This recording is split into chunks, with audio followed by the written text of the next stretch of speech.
하이아케스족의 왕 알키노오스에게 들려주던 오디세우스의 모험은 9권에서 시작되어 이번 영상인 12권에서 마무리됩니다. 오디세우스 일행은 저승을 떠나 다시 키르케가 살고 있는 아이아이의 섬에 도착했습니다. 오디세우스는 엘페노르의 혼백과의 약속을 지키기 위해 그를 묶고 무덤에 노도 꽂아주었습니다. 키르케는 오디세우스 일행이 도착하자 많은 음식과 포도주로 그들을 대접했습니다. 키르케는 귀향 중 항해에서 만나게 될 세이렌의 위험에 대해서 알려주었습니다. 세이렌의 목소리에 유혹이 되어서 가까이 가게 되면 귀향을 하지 못하게 될 것이라고 경고하면서 그 옆을 지나갈 때 전우들의 귀에 밀랍을 이겨서 발라주고, 오디세우스 자신은 듣고 싶으면 돛대를 고정하는 나무통에 똑바로 선 채 전우들로 하여금 날랜 배 안에 손발을 묶게 하되 돛대에다 밧줄의 끄트머리를 매게 하라고 알려주었습니다. 그리고 오디세우스가 풀어달라고 애원하거나 명령하면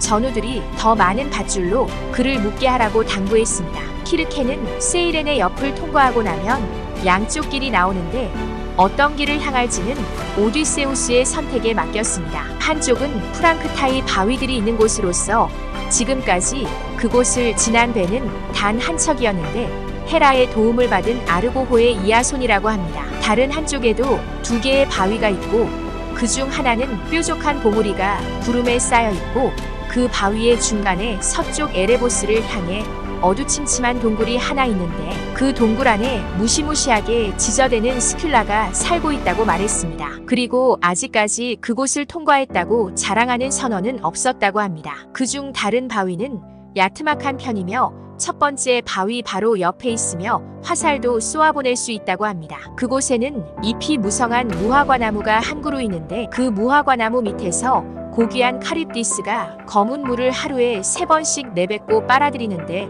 빨아들일 때는 그곳에 가지 말라고 알려주었습니다. 키르케는 스큘라의 동굴을 통과할 때 스큘라의 어머니 크라타이스를 부르면 스큘라가 덤벼드는 것을 막아줄 거라고 알려주었습니다. 그 뒤 오디세우스 일행은 트리나키의 섬에 닿게 될 것인데 그 섬의 양과 소떼를 해치지 않고 내버려둔다면 고향인 이타케에 닿게 될 것이라고 말합니다. 만약 양과 소떼를 해치게 되면 전우들이 파멸하게 될 것이라고 경고했습니다. 오디세우스 일행은 항해를 시작했고 오디세우스는 키르케가 당부한 신탁들을 전우들에게 알려주었습니다. 오디세우스는 키르케의 당부대로 밀랍을 전우들의 귀에 차례로 발라주었고 자신은 돛대를 고정하는 나무통에 손발이 묶여있게 했습니다. 항해를 하던 일행은 드디어 세이렌의 낭낭한 노랫소리를 듣게 됩니다. 자, 이리 오세요. 칭찬이 자자한 오디세우스여.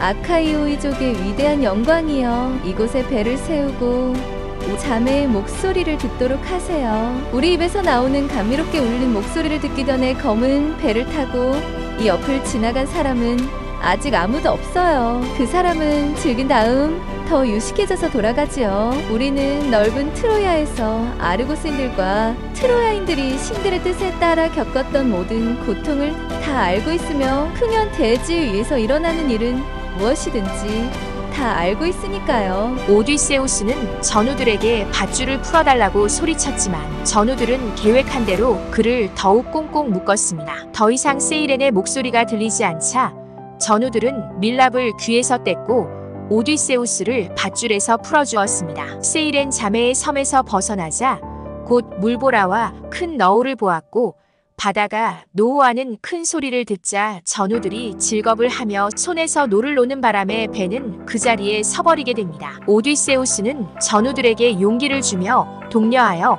다시 노를 저을 수 있게 합니다. 그러나 오디세우스는 절대로 무장을 해서는 안 된다는 키르케의 당부를 잊어버리고 무구를 입고 손에 2 자루의 긴 창을 들게 됩니다. 한쪽에는 스큘라가 살고 있고 다른 쪽에서는 고귀한 카립디스가 바다의 짠물을 무시무시하게 빨아들이고 있었습니다. 일행이 카립디스에게 집중하는 동안 스큘라가 가장 뛰어난 전우 6명을 낚아채 갑니다. 전우들은 허공에서 오디세우스를 불렀으나 그때가 그들의 마지막이었습니다. 드디어 오디세우스 일행은 카립디스와 스큘라를 벗어나서 헬리오스 섬에 도착했습니다. 오디세우스는 키르케의 조언대로 파멸을 안겨줄 그 섬을 지나치자고 했으나 이미 지칠 대로 지쳐버린 일행들은 오디세우스의 말을 듣지 않았습니다. 그러자 오디세우스는 배를 정박시킬 테니 절대 가축들에게 손대지 말고 키르케가 준 음식만 먹으라고 신신당부했고 그들은 그렇게 하겠다고 맹세했습니다.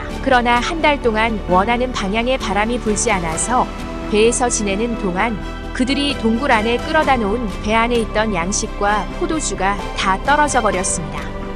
오디세우스는 올림포스의 신에게 기도를 올리려고 배에서 내려 섬으로 올라갔고 기도를 마친 후 깜빡 잠이 들어버렸습니다. 그 사이 전우들은 굶어 죽느니 차라리 소들을 잡아먹기로 결정했습니다. 잠에서 깨어 전우들이 있는 배로 향하던 오디세우스는 고기를 굽는 냄새를 맡게 되고 자신이 잠들게 한 신들을 원망했습니다. 신들은 그들에게 불길한 전조를 보여주었는데 껍질들이 땅 위를 기어다니는가 하면 꼬챙이에 꿰인 고깃점들이 구운 것도 날 것도 음매하고 울었고 소의 목소리 같은 것이 크게 울렸던 것입니다. 그들은 다시 항해를 시작했으나 세찬 돌풍에 키자비의 두개골이 박살났으며 번개로 배가 박살나서 전우들은 죽었고 오디세우스는 겨우 배의 용골과 돛대를 함께 묶어 그 위에 앉은 채 바람에 떠밀려 다니게 되었습니다. 오디세우스는 다시 카립디스에게 되돌아가게 되었고 카립디스가 짠물을 빨아들이고 있을 때